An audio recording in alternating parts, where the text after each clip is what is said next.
Have you ever wondered what it's really like to be born into royalty but not quite be in the spotlight like the future king or queen? Imagine living a life where your childhood includes castles, global attention, and centuries of tradition, but also intense pressure, public scrutiny, and a constant need to prove yourself. That's exactly the world Princess Beatrice was born into. And trust me, her life is far more fascinating, unpredictable, and honestly insane than most people realize. From royal expectations to private struggles, from billion-dollar circles to a surprisingly normal career path, her story is not what you think. Let's get into it. Princess Beatrice was born into one of the most famous families on the planet. From day one, her life was already mapped out in a way most people can't even imagine. But here's where things get interesting. She wasn't born as a future monarch. She exists in that strange space within the royal family where you're important but not essential. And that changes everything. Because while she still carries the title, attends royal events, and represents centuries of tradition, she doesn't get the same level of support, protection, or clearly defined role as the direct heirs. That means she's had to build her own identity under the pressure of the entire world watching. Now, let's talk about her childhood, because this is where things start to get intense. Growing up, Beatrice didn't just deal with normal school stress. She was constantly followed by the media. Every outfit, every appearance, every awkward teenage moment captured, analyzed, and judged publicly. And it didn't stop there. She also faced academic challenges, including dyslexia. While most people can quietly work through something like that, she had to do it under a microscope. Imagine struggling in school while newspapers are already labeling you, comparing you, and forming opinions about your intelligence. But instead of letting that define her, she flipped the narrative. She became an advocate, speaking openly about dyslexia and turning what could have been a weakness into something powerful and inspiring. That alone already sets her apart. But here's where her life really takes a different turn from what you'd expect from a princess. Unlike the traditional royal path, Beatrice stepped into the real world.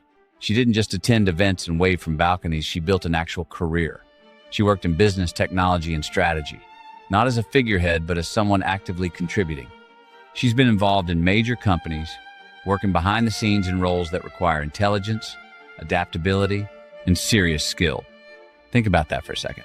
A royal, working, corporate jobs, sitting in meetings, navigating professional environments like anyone else, but still carrying the weight of her title everywhere she goes. That balance is not normal. It's insane. And then there's her social circle. Because when you're a princess, your network isn't just friends, it's global elites, billionaires, entrepreneurs, and world leaders. The kind of people most of us only read about. But here's the twist. Despite having access to that level of influence and luxury, Beatrice has always tried to maintain a level of normalcy. She's been seen attending regular events, maintaining friendships outside the royal bubble, and even navigating relationships in a way that feels human. Which brings us to her love life. For years, her relationships were under constant public scrutiny. Every partner she had was analyzed, criticized, and judged. Breakups weren't private, they were headlines. And that kind of pressure, it destroys most people. But eventually, she found stability and married into a life that still holds prestige but also offers a bit more privacy.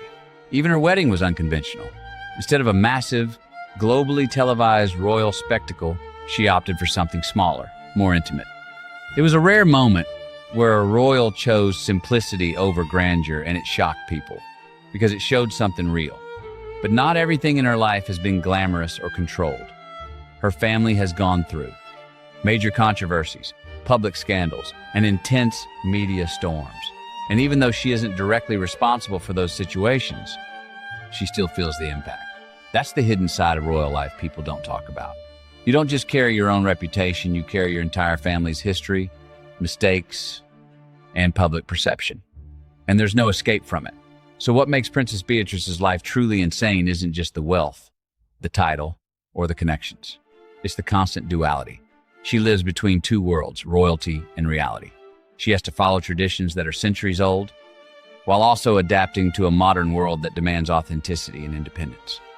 She's expected to represent perfection, while also being relatable, to honor the past, while building her own future. And she does all of this under a spotlight that never turns off. But maybe the most fascinating part of her story is this. She didn't let the system define her completely. She carved out her own path. She turned challenges into strengths. She built a life that blends privilege with purpose. And in doing so, she's quietly become one of the most interesting and underrated figures in the royal world. So, the next time you think about royalty, don't just picture crowns and castles. Think about the pressure, the expectations, the constant balancing act. Because behind the title of Princess Beatrice is a life that's far more complex, demanding, and honestly, insane than most people will ever understand. If you enjoyed this deep dive into the hidden side of royal life, make sure you hit that like button, subscribe, and stay tuned because there are more stories just like this that you definitely don't want to miss. And trust me, this is just the beginning.